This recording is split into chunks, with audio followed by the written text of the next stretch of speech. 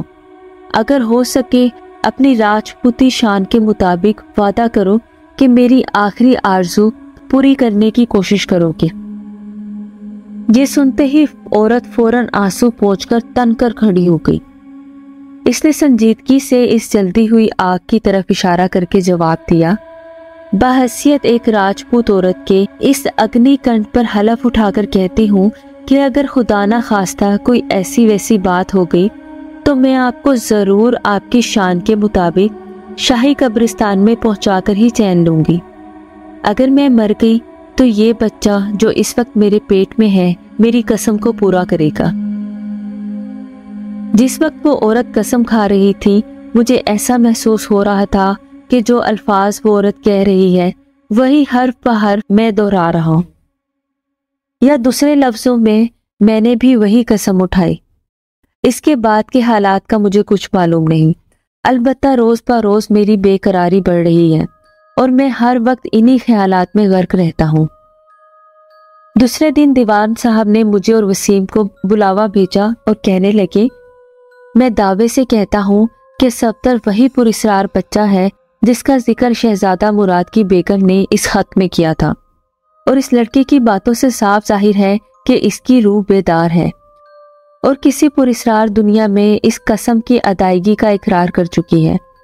وسیم کہنے لگا، اتنی صدیوں کے بعد ایک گمنام لاش کی جستجو کتنی عجیب بات ہے۔